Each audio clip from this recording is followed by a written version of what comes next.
Ya, sebelum kita masuk ke materi, alangkah baiknya berdoa terlebih dahulu. Untuk ketua bisa dipimpin berdoanya. Untuk Sultan. Baik teman-teman, sebelum memulai pembelajaran hari ini, alangkah baiknya kita berdoa terlebih dahulu. Berdoa dimulai. Berdoa selesai. Memberi salam. Assalamualaikum warahmatullahi wabarakatuh. Waalaikumsalam warahmatullahi wabarakatuh. Nah, sekarang kita akan menyanyikan lagu Indonesia Raya. Sebelum menyanyikan, ayo anak-anak bisa berdiri terlebih dahulu.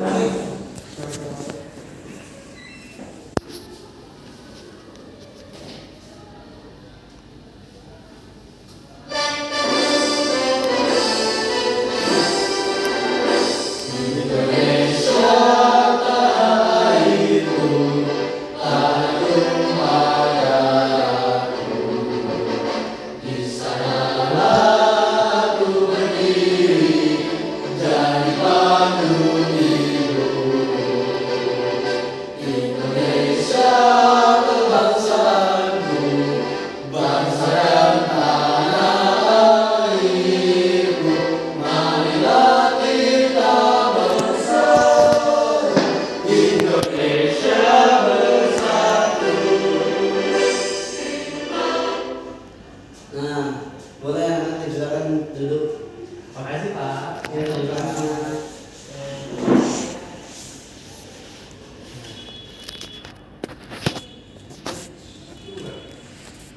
Baik, pada hari ini kita akan belajar mengenal fotosintesis dan langkah-langkah terjadinya fotosintesis. Nah, sebelum masuk materi, di sini ada tujuan pembelajaran. Yang pertama, peserta didik dapat memahami kebutuhan tumbuhan untuk melakukan proses fotosintesis serta hasil dari fotosintesis. Yang kedua, peserta didik dapat memahami dampak proses fotosintesis dan mengaitkan dengan pentingnya menjaga tumbuhan di bumi. Nah, di sini ada pengertian fotosintesis. Fotosintesis adalah proses pengubahan senyawa air H2O dan karbon dioksida CO2 dibantu oleh cahaya matahari yang diserap oleh klorofil sehingga menghasilkan senyawa glukosa yaitu C6H. Ya. Nah, selanjutnya ada faktor-faktor yang mempengaruhi fotosintesis, keberhasilan tumbuhan dan dalam menghasilkan makanan melalui proses fotosintesis dipengaruhi dan memerlukan beberapa faktor. Nah, selanjutnya boleh ada yang membaca? Ya, silakan jaga. 1. Cahaya. Cahaya adalah faktor kunci untuk berfungsinya fotosintesis. A. Intensitas cahaya. Semua tanaman memiliki kebutuhan cahaya yang berbeda. Tanaman C3, kacang, kapas, kedelai, kentang, dan gandum kurang toleran terhadap cahaya, sehingga intensitas cahaya yang tinggi tidak meningkatkan intensitas fotosintesis. Di sisi lain, jenis tanaman C4, tebu, jagung, sorghum lebih ringan. Intensitas cahaya yang tinggi meningkatkan intensitas fotosintesis. Nah, yang kedua itu ada suhu. Semua tumbuhan membutuhkan suhu yang berbeda. Untuk tanaman C3, suhu optimum yang dibutuhkan adalah sekitar 20 sampai 26 derajat Celcius. Nah, untuk tanaman C4 itu sendiri adalah suhu yang diperlukan optimum yang diperlukan untuk fotosintesis adalah sekitar 35 sampai 40 derajat Celcius. Selanjutnya yang ketiga ada umur tanaman. Saat tanaman dewasa, jaringan mereka menjadi lebih lengkap, meningkatkan efisiensi dan kecepatan proses fotosintesis. Yang keempat ada konsentrasi karbon dioksida, CO2 dan oksigen O2. Karbon dioksida memiliki pengaruh besar pada fotosintesis. Semakin tinggi konsentrasi karbon dioksida di udara, semakin tinggi laju fotosintesis. Nah, yang kelima ada air dan nutrisi. Ketika tanaman kekurangan air, proses fotosintesis terganggu seperti air dalam jumlah besar, ini juga mengganggu proses fotosintesis. Klorofil membutuhkan unsur magnesium dan nitrogen. Kurangnya kedua elemen ini memperlambat fotosintesis. Nah, selanjutnya di sini ada proses fotosintesis. Tuh, ada matahari, ada suhu. Oh itu apa Yang mana? yang dalam daun itu namanya Ada ini apa? apa nih? Namanya gelombang. Nama alatnya apa? Kaca ya Pak? Kaca. Kaca tabung. Kaca tabung. Itu dalamnya apa itu? Ini dari tumbuhan. Batang. Iya, daun-daun batang gitu.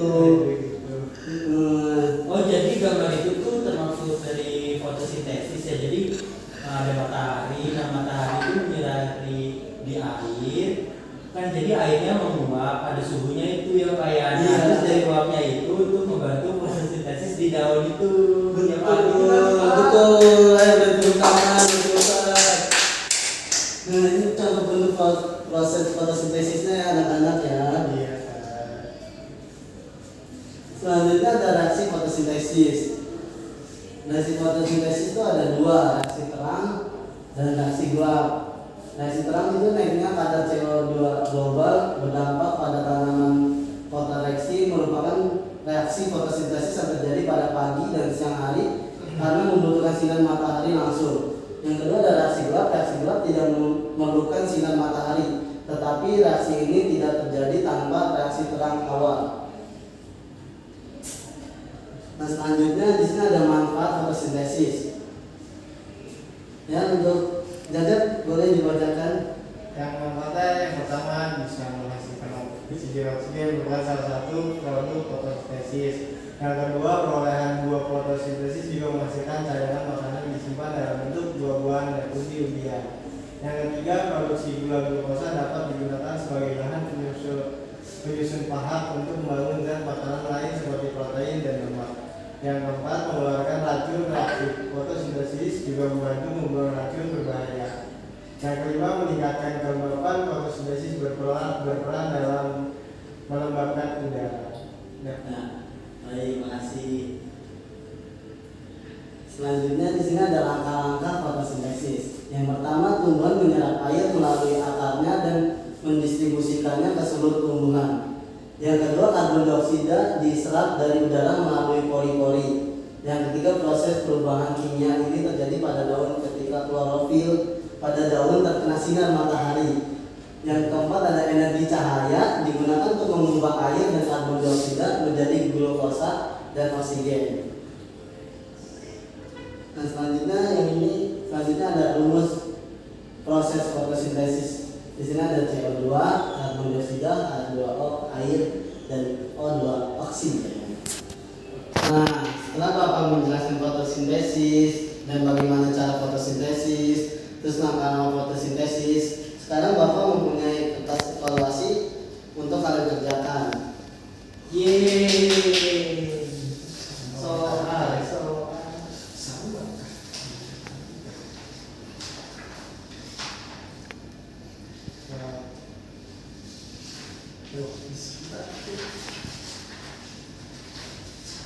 Nah, ada yang sudah selesai?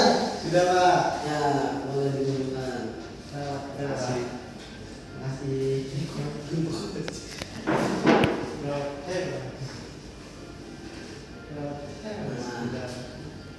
Setelah kalian mengerjakan dan kalian mendengarkan apa yang Bapak jelaskan, ada yang bisa menyimpulkan materi pada hari ini? Sultan?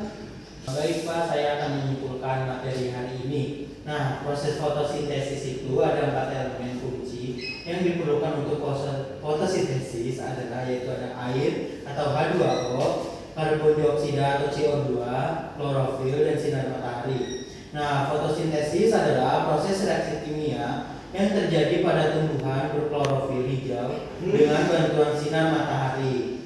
Proses fotosintesis terjadi ketika sinar matahari mengalami perubahan energi kimia yang membantu mengubah air, karbon dioksida, dan mineral menjadi oksigen dan senyawa organik. Ya, terima kasih Sultan atas simpulannya. Ayo buat teman-teman boleh dikasih aplaus dulu.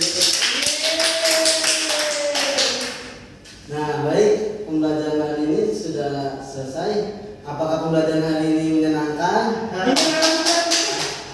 Apakah kalian sudah paham tentang materi hari ini? Sebelum ditutup pembelajarannya, alangkah baiknya untuk ketua menutup dengan doa terlebih dahulu untuk jaga.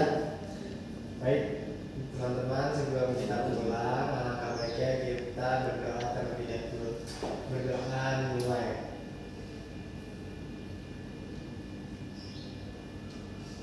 Doa selesai. Memberi salam. Assalamualaikum warahmatullahi wabarakatuh. Waalaikumsalam warahmatullahi wabarakatuh. Cukup sekian materi pada hari ini, kurang lebihnya mohon